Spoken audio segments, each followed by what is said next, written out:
ஓம் சாய்ராம், ஜெய் சாய்ராம். என் அன்பு குழந்தையே, நான் உனக்குள் உன்னுடன் இருக்கும் வரை எந்த கட்ட சக்திகளும் உன்னை நெருங்காது. உன் கர்ம வினைகள் விலகிவிட்டது. செல்வம் உன் வீடு தேடி வரும். எந்த உறவு உன்னோடு இருந்தாலும் இல்லாவிட்டாலும் எப்போதும் உன்னோடு நான் இருப்பேன். உனக்கு துணையாக உன் சாயப்பா நான் இருப்பேன். நீங்கள் மகிழ்ச்சி அடைவீர்கள். யாரேனும் நூற்றுக்கணக்கான விஷயங்களை உங்களுக்கு எதிராக கூறட்டும், ஆனால் கசப்பான எந்த விதத்திலும் எவ்விதத்திலும் அவர்களுக்கு பதில் அளிக்கும்படியான சீற்றம் கொள்ளாதீர்கள். இவ்வாறான விஷயங்களை எப்போதும் சகித்துக் கொண்டிருப்பீர்களேயானால் நீங்கள் நிச்சயம் மகிழ்ச்சி அடைவீர்கள். பொறுமையும் நம்பிக்கையும் வேண்டும். இனியாவது உன்னை நீ காத்துக் கொள்வது நல்லது. உன்னை துரத்தி அடித்தவரும் உன்னை ஒதுக்கியவரும் காரணமில்லாமல் உன்னை காயப்படுத்தியவரும் வியக்கும் வண்ணம் நீ உயரப் போகிறாய். அதை நடத்தி காட்டுவேன். என் பக்தனாகிய நீ என்னை நினைத்து கொண்டிருக்கும் வேளையில் உன் துயரங்களை போக்குவது எனது கடமை. வெகு விரைவில் நடக்கும். கவலைப்படாமல் இரு. நான் உன்னுடன் வந்திருக்கிறேன். என்னை நீ இறுக பிடித்துக்கொள். உன்னை விட்டு நான் எங்கும் போக மாட்டேன். நீ பொறுத்திருந்து பார். நடக்கப் போவதை பார். கவலைப்படாமல் இரு. நான் உன்னுடன் வந்திருக்கிறேன். என்னை நீ பிடித்து கொண்டாய் அல்லவா? கவலை கொள்ளாதே, நல்லதே நடக்கும். திசை தெரியாமல் அலைந்து திரிந்து கொண்டிருந்த உன்னை இன்று எனது நேரடி பார்வையில் வைத்திருக்கிறேன். தன்னம்பிக்கையோடு இரு. நீ எதிர்பார்த்தது கிடைக்கவில்லை என்றால் எதிர்த்து போராடு. பயந்து ஒளியாதே. எதற்காகவும் பயப்பட வேண்டிய அவசியமில்லை. ஆசை, இன்பம், துன்பம், துயரம் இதற்கெல்லாம் முடிவே இல்லை. இதையெல்லாம் தாண்டி வந்தால்தான் நீ தேடி வந்த அற்புதமான சுகங்கள் உனக்கு கிடைக்கும். அன்று என்னை நீ முழுவதுமாக புரிந்து கொள்வாய். விரும்பிய வாழ்க்கையை நீ புரிந்து கொண்டு பிறகு ஏற்றுக்கொண்டு அனைத்தையும் சகித்துக் கொண்டு கடந்து வந்து விட்டாய். இனி கவலை எதற்காக? எதற்காக இந்த பயம்? நான் இருக்கிறேன். எவ்வளவு வேதனை, எவ்வளவு துயரங்கள், இதில் இருந்து நீ மீண்டு வந்திருக்கிறாய். நான் உன்னை கைவிடுவேனா? இனி நடக்கப் போவதை பார்த்து வியக்கப் போகிறாய். தைரியமாக இரு. நீ ஜெயிக்கப் போகிறாய். இது என் அன்பு வாக்கு, சத்திய வாக்கு. உன்னை தேடி நான் வரப்போகிறேன். நீ என்னை வரவேற்க தயாராக இரு. உன்னை மகிழ்விக்கவே நான் வருகிறேன். உனது கர்ம பலன்களை விலக்கி உன்னை அனைவரும் வியக்கும்படி செய்வேன். கவலைப்படாமல் இரு. என்னை வரவேற்க தயாராக இரு. உன்னையும் உன் குடும்பத்தையும் பாதுகாக்கவே நான் வரப்போகிறேன். அதுவரை பொறுமையாக நம்பிக்கையோடு இரு. நம்பிக்கைதான் வாழ்க்கை. அப்பா நான் இருக்கிறேன். என் பாதங்களில் நீ சிந்திய ஒரு துளி கண்ணீரும் வீண் போவாது. உன் மனதில் ஓடும் எல்லா எண்ணங்களும், ஆசைகளும், கனவுகளும் நான் அறிவேன். எதிர்காலத்தின் வாழ்க்கை எப்படி இருக்க வேண்டும் என்ற கனவுகளை அழகாக உன் மனதில் கோட்டை கட்டி வைத்துள்ளாய். அந்த மாளிகையில் உள்ள அனைத்து உறவுகளும் எப்படி இருக்க வேண்டும் என்ற உன்னுடைய எதிர்பார்ப்புகளும் அவர்கள் இன்னும் உனக்கு சொந்தமாகவில்லை. ஆனால் அவர்களை எப்படி பார்த்து கொள்ள வேண்டும் என்பதை உன் மனதின் எண்ணத்தை நான் உணர்கிறேன். உன் வாழ்க்கை அழகான எதிர்காலத்துடன் போர்க்காலமாகத்தான் இருக்க போகிறது. நீ எதற்கும் பயப்பட தேவையில்லை. உனக்கு நினைத்தது போன்ற வாழ்க்கை உனக்கு கிடைக்கும். ஆனால் வாழ்க்கை கஷ்டங்கள் இல்லாமல் எப்படி இருக்கும்?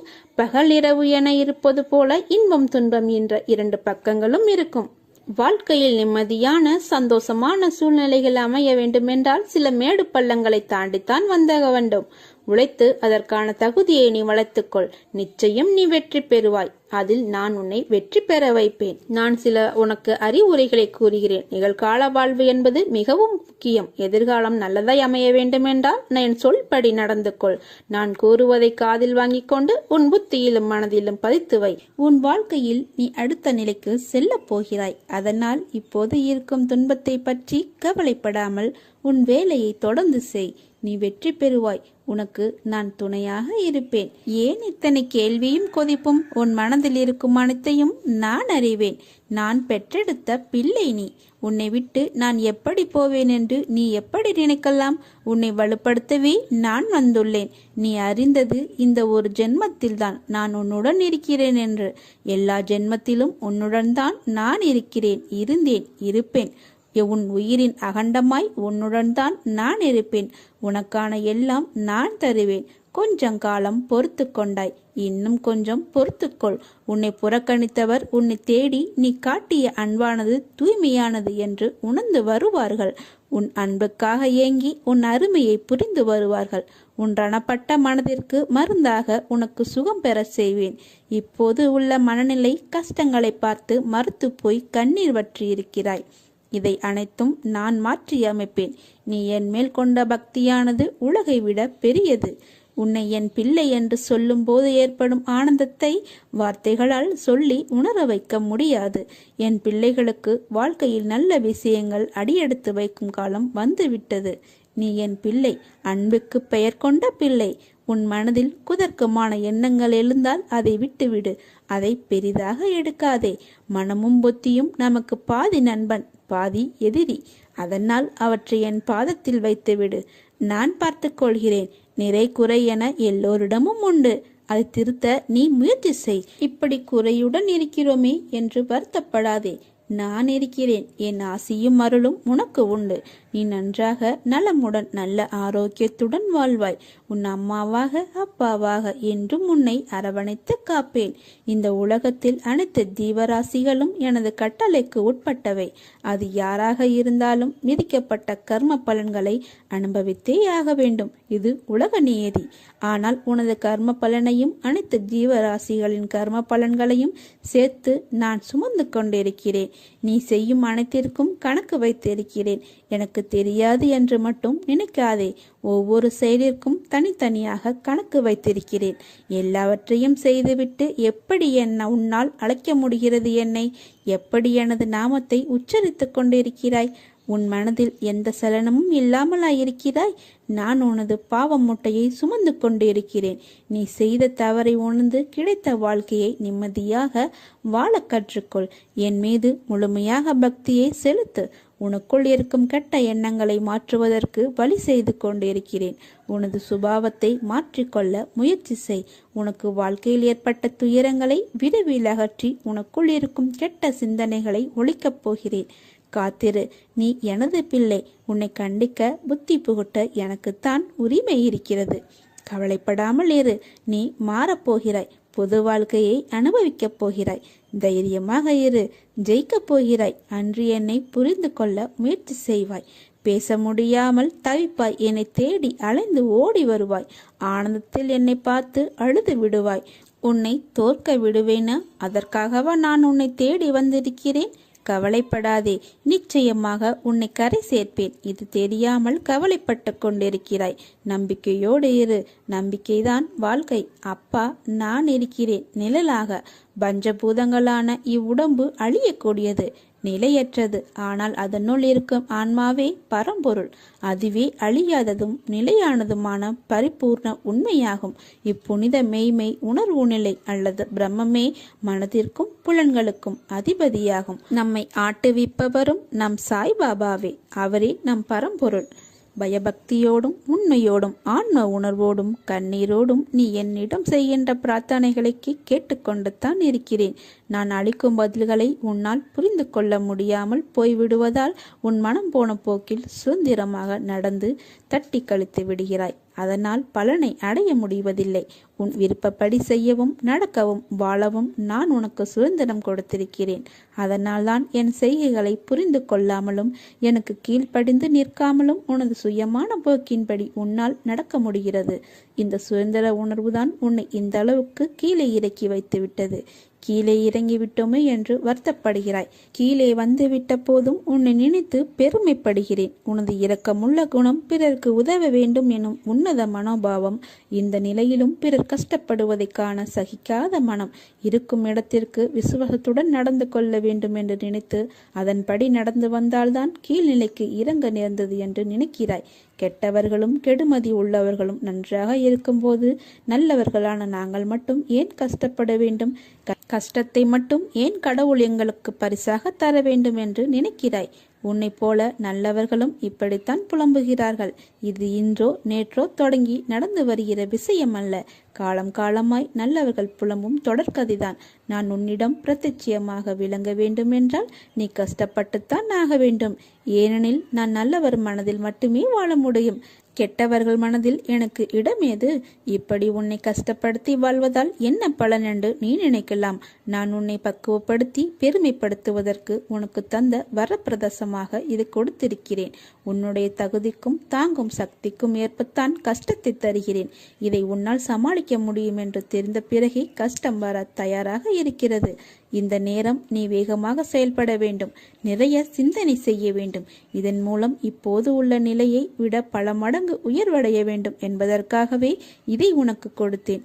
இதோ இருள் நீங்கி பிரம்ம முகூர்த்த நேரம் ஆரம்பமாகிவிட்டது. உன் கஷ்டங்களும் பிரச்சனைகளும் முடிந்து போகும். எல்லாம் நல்லதாகவே நடக்கும். எல்லா துன்பங்களும் விலகி புத்துணர்வோடு நீ இருக்க போகிறாய். சோர்ந்து போகாதே, தைரியமாக இரு. நான் உன்னுடன் உன் கூடவே இருக்கிறேன். எண்ணங்கள் என்ற வலையில் எல்லோரும் சிக்கிக் கொள்வது இயல்புதான். ஆனால் எண்ணங்கள் தான் செயலின் வெளிப்பாடு என்ற உண்மையை மறவாதே. உன் எண்ணங்களை நேர்மறையில் கொண்டு வா, எல்லாம் சரியாகும். எதிர்மறையை தகர்த்து விடு. உன் வாழ்க்கை என் பொறுப்பு. உன்னை விட்டு நான் விலக மாட்டேன். உன் அம்மாவாக அப்பாவாக என்றும் உன்னை காப்பேன். உன் வாழ்க்கைக்கு நானே பொறுப்பு. இந்த உலகில் எத்தனையோ ஜீவராசிகள் எதுவும் மாயை வலையில் சிக்காமல் இருப்பதில்லை. இந்த பிரபஞ்சத்தில் நீ எதை விதைத்து அதன்படி வாழ்ந்தாலும் மாயை இடைத்தரகராக வந்து உன்னை அலைக்கழிக்கும். எல்லா காலகட்டத்திலும் மாயைக்கு இயற்கை துணையாக நிற்கும். நீ நல்லது செய்து கெட்டதாக முடிவதும், கெட்டது செய்து நல்லதாக முடிவதும் மாய சக்தியால் தான் நடக்கிறது. மாய சக்தி பிரபஞ்சம் முழுவதும் பரவி இருக்கிறது. உன் வினையை நீ அறுவடை செய்தாலும் நிகழ்காலத்தில் நீ வாழும் போது இடம், பொருள், ஏவலை பயன்படுத்தி உன்னை உயர்த்தவும் தாழ்வடையவும் செய்கிறது. இதை எதிர்கொண்டு தான் வாழ்ந்துதான் ஆக வேண்டும். நிகழ்காலத்தில் உனக்கு பல பாடங்களை கற்பிக்கிறது. இந்த மாயை வெல்வது எப்படி? மாயை வெற்றி கொள்ள அதிகப்படியான சகிப்புத்தன்மை, நம்பிக்கை, நீடித்த பொறுமை தேவை. கெட்டது உன்னை அடையும் போது வேகம் அதிகமாக உள்ளது. நல்லது நிதானமாக பயணித்தாலும் சோதனையை சந்திக்காமல் வெளிவராது. முடிவு நீ ஏற்கும் பக்குவத்தில் தான் உள்ளது. மனதார அதை ஏற்றுக்கொள். மனதில் எதையும் தாங்கி சோகத்தில் மூழ்காமல் அதனோடு பயணிப்பதை மாயை எதிர்கொள்ள சிறந்தது. வருவதை ஏற்று மனதில் வெறுமையை உருவாக்கி மனம் அமைதி பெறுவதே மாயையை வெல்வதாகும். நற்செயல் சிந்தனை உன்னை உயர்த்தும். மாயை உன்னை சுழல விட்டாலும் வெற்றியை அளிக்காமல் விடாது. உன் வினை உன்னை துன்புறுத்தி வேதனையில் அலைய விட்டாலும் அதை மனதார ஏற்றுக்கொள். இதுவே வினையை அறுக்கும். இறந்த காலத்தையும் எதிர்காலத்தையும் மறந்து நிகழ்காலத்தில் உண்மையாக வாழ். நீ செய்த செயலை நினைத்து அது தவறான செயல் இருப்பதை அறிந்து அதை மீண்டும் வராமல் பார்த்துக்கொள். தவறு செய்வது இயல்புதான். ஆனால் அதை மீண்டும் செய்யாமல் பார்த்துக்கொள். பிறர் உன்னால் படும் வேதனையே உனக்கு வினையாக தொடர்ந்து மாயையில் சிக்க வைக்கும். பொறுமை, நிதானம் அவசியம் தேவை. இதைவிட மிக பெரியது சகிப்புத்தன்மை. சகிப்புத்தன்மை கொண்டவன் மாயையை வென்று விடுகிறான். எனவே வாழ்க்கை பயணத்தை இனிமையாக்கி மாயையை வெற்றிக்கொள். உனக்கு எல்லா சூழ்நிலைகளிலும் நான் துணை நிற்பேன். என் வார்த்தைகள் மீது நம்பிக்கை வைத்து செயல்படு. வாழ்க்கையில் நீ உயர்ந்த நிலையை அடைவாய். வாழ்வில் என்றும் நாணயம் போல இரு பக்கம் இருக்கும். ஆனால் அதில் ஏதோ ஒன்றில்தான் நமக்கென்ற தேவைப்படும் பக்கம் இருக்கும். நமக்கான இடம் வரும் வரை நம் பக்கத்திற்காக காத்து கொண்டுதான் இருக்க வேண்டும். இந்த கணம் மிக கடினமாக தோன்றினாலும் அடுத்த கணம் மிக அதிக சுகமாக தோன்றக்கூடும். எனவே எந்த நேரத்திலும் வாழ்க்கையை வெறுக்கக்கூடாது. நம்பிக்கை மற்றும் பொறுமையை இழக்காமல் இருங்கள். உனது தோஷங்கள் விலக உன் விருப்பப்படியே உன் வசதிக்கு ஏற்றவாறு தானங்கள் செய். மங்களம் உண்டாகும். அனைத்தும் நலமாகும். பந்தயத்தில் பல குதிரைகள் வந்து கலந்து கொள்ளும். ஓடும் குதிரை மட்டும்தான் வெற்றியை பறிக்கிறது. பிறக்கும் மனிதர்கள் எல்லோருக்கும் வாழ்க்கை ஒன்றுதான்.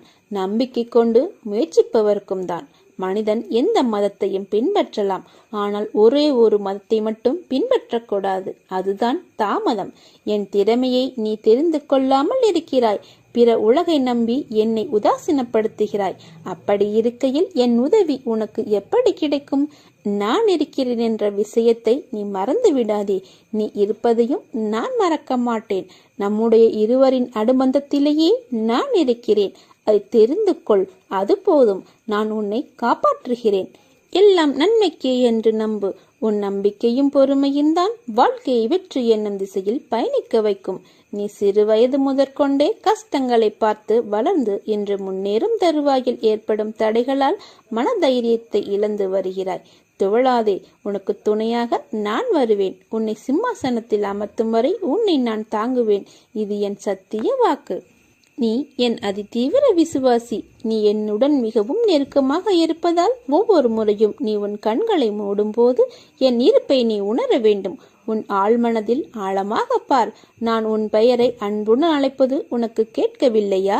நீ விரும்பும் போது காவி உடை அணிந்த 12 துறவிகள் உன்னை சுற்றி காவலுக்கு நிற்பதை காண முடியவில்லையா? உன் வீட்டிலோ அல்லது கோயிலிலோ தொடர்ந்து 14 நாட்கள் தனி தீபம் ஏற்றி வா. நீ நினைப்பது நிறைவேறும். அப்பா நான் இருக்கிறேன். நீ அழுதாலும் சிரித்தாலும் என்னை திட்டினாலும் உனக்கு எது நல்லதோ அதை மட்டுமே நான் தருவேன். ஏனென்றால் நான் உன் தாய். ஒரு தாய்க்கு மட்டுமே தெரியும் தன் குழந்தைகளுக்கு எது நல்லது என்று. குழந்தையே, முதலில் ஒன்றை புரிந்து கொள். இந்த உலகத்தில் குறைகளே இல்லாத குடும்பம் கிடையாது. வேதனையும் வலியும் இல்லாத மனிதன் கிடையாது. வாழ்நாள் முழுவதும் மகிழ்ச்சியை மட்டுமே அனுபவித்தவனும் கிடையாது. இதுவே உலகின் இயல்பு நிலை என்பதை அறிந்து வாழ பழகிக்கொள். இக்கரைக்கு அக்கறை பச்சையாகத்தான் தெரியும். ஆனால் அருகில் சென்றால்தான் உண்மை தெரியும். அதுபோலத்தான் நீ நினைக்கும் சில விஷயங்களும். நான் உன் வாழ்வில் செய்ய நினைத்தது எதுவுமே தடைப்படாது. ஆகவே கவலைப்படாதே. உனக்கு எது நல்லதோ அது நடந்தே தேரும். இன்றைக்கு உன்னிடம் பிடிவாதத்தை உன் சாயப்பா கண்டேன். என் பிள்ளைக்கு வாழ்க்கையில் எல்லாம் கிடைக்க வேண்டும் என்றுதான் உன் சாயப்பாவின் ஆசை. ஆனால் அதில் சின்ன வித்தியாசங்கள். உனக்கு நல்லனவற்றை மட்டுமே உனக்கு வழங்க நான் ஆசைப்படுகிறேன். என் பிள்ளை இன்றைக்கு பிடிவாதம் பிடித்ததற்கு அர்த்தம் வாழ்க்கையில் எனக்கென்று எதுவும் கிடையாதா, என் கனவுகள் நிறைவேறாமல் அப்படியே இருக்கின்றதே என்ற ஆதங்கம்தான். ஏன் எனக்கு மட்டும் இப்படி என் வாழ்க்கையை நான் சந்தோஷமாக அனுபவிக்க எனக்கு நேரம் நீங்கள் ஏன் தரவில்லை என்று என் பிள்ளை என்னிடம் ஏங்கும் அளவுக்கு வாழ்க்கையில் கர்மா என் பிள்ளையை கொண்டு போய் நிம்மதியில்லாத சூழ்நிலையை உருவாக்கி கொண்டு விட்டதே என்று என் மனம் வலிக்கிறது. சாயப்பா, உங்களைதானே என் உயிராக நான் கருதுகிறேன். உங்கள் சொல்தான் எனக்கு வேத வாக்கு என்று நினைக்கும் உங்கள் பிள்ளைக்கு நீங்கள் இப்படியாய் செய்வது என்று ஒரு பக்கம் கோபத்துடனும் வருத்தத்துடனும் ஏங்கி நிற்கும் நிலையை பார்த்து கண்ணீர் வருகிறது. ஏன் சாயப்பா, எனக்கு மட்டும் விதித்த விதி என் அன்பு எங்கும் எல்லோராலும் அவமதிக்கப்படுகிறது? ஏன் என்னை யாரும் புரிந்து கொள்ள மாட்டார்களா? தப்பு என்னிடமே ஏன் கூறுகிறார்கள் என்றுதானே உன் ஏக்கம், உன் கவலை. என் பிள்ளை நீ. மற்றவர்கள் எப்படியும் இருக்கட்டும். நான் என் சாயப்பா பிள்ளையாக அவர் சொன்ன வார்த்தையே உலகம், பேதம் அவர் வழியே எனக்கு வழி என்று இருக்கும் என் பிள்ளைக்கு நான் வழிகாட்டுகிறேன். அப்படி இருக்கையில் உனக்கு நான் அறிவுரை கூறுகிறேன். அந்த அறிவுரை நீ உன்மேல் தவறு என்றால்தான் நான் உனக்கு சொல்கிறேன் என்று நீ நினைக்காதே. நீ என் பிள்ளை என்பதை நீ புரிந்து கொள். உனக்கு எப்போதும் பக்க பலமாக நிற்பேன். உனக்கு நிச்சயம் ஜெயம் உண்டாகும். உன்னை விட்டு நான் விலகுவதும் இல்லை, உன்னை விலகி போகும்படி நான் செய்வதும் இல்லை.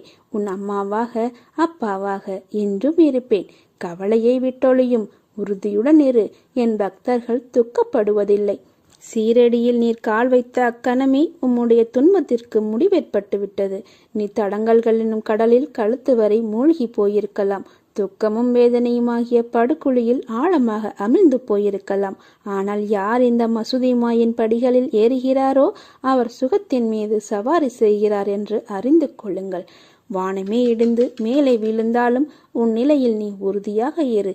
தாங்கும் சக்தியை நான் கொடுக்கிறேன். உன் பின்னும் முன்னும் நானே பாதுகாவலனாக இருப்பேன். பொறு. உன்னுடைய கவலைகளை தூர ஏறி. உன்னுடைய துன்பங்கள் ஒரு முடிவுக்கு வந்துவிட்டன. ஒருவன் எவ்வளவுதான் நசுக்கப்பட்டு வேதனைப்பட்டவனாக இருப்பினும் இச்சமாதியில் கால் வைத்தவுடனே அவன் மகிழ்ச்சியின் பாதையில் செல்கின்றான். உனது எண்ணங்கள் அனைத்தும் நிறைவேறப் போகிறது. யாரும் இல்லையே, எல்லாம் தவறாக நடக்கிறதே, என்ன செய்வது என்று நினைக்காதே. உன் அப்பா சாய்பாபா நான் இருக்கிறேன். நல்லவனோ கெட்டவனோ அதை நான் பார்ப்பதில்லை. என்னை நம்பி முழுமையாக சரணடைந்து விட்டவர்களை நான் புறம் தள்ளுவது இல்லை. அவர்களுடைய அனைத்து விஷயங்களுக்கும் நான் பொறுப்பேற்கிறேன். அவர்களை காப்பதே என்னுடைய வேலை.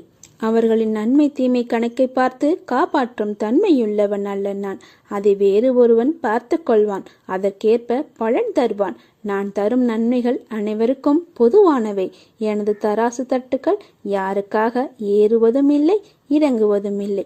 அதை போல என்னை 40 ஆண்டுகள் வணங்கியவனாக இருந்தாலும் சரி, 4 நாட்கள் வணங்கியவனாக இருந்தாலும் சரி, ஆத்மார்த்தமாக என்னை நோக்கி கூப்பிட்டால் உடனடியாக நான் ஓடி வருவேன். உன்னை கண்கு இலங்க விட மாட்டேன். உனக்கு ஏற்பட்ட விஷயங்கள், அவமானங்கள் எல்லாம் எனக்கு தெரியும். பார்த்து கொண்டு தான் இருக்கின்றேன். உன்னுடனே இருந்து உன் உணவு சாப்பிட்டு உன்னை ஏமாற்றுகிறார்கள் என்பதும் எனக்கு தெரியும். சில நேரங்களில் உயிர் விடவும் யோசிக்கிறாய். அந்த தவறான எண்ணத்தை உன் மனதில் இருந்து தூக்கி வீசு. என் பிள்ளைகள் கோழைகள் அல்ல. வாழ்க்கையே போர்க்களம், வாழ்ந்துதான் காட்டணும் என்று நினைக்கும் தைரியசாலிகள் என் பிள்ளைகள். உன் வாழ்க்கையை நீ வாழ். உன் கண்ணிற்கு ஆளானவர்களை நான் பார்த்து கொள்கிறேன். அவர்களை எப்படி பந்தாடுகின்றேன் என்று மட்டும் நீ பார். நீ தனியாக இல்லை, உன்னுடன் உன் அப்பாவாகிய நான் இருக்கும்போது நீ எதற்கும் கவலைப்படாதே. நாளை ஏதாவது ஒரு ரூபத்தில் நான் உனக்கு காட்சி அளிப்பேன். உனக்காக நான் சீரடியில் இருந்தே வருவேன். உனக்கு பிடித்த அப்பா நான் எல்லாவற்றையும் பார்த்து கொள்கிறேன். கவலையின்றி இரு, நல்லதே நடக்கும்.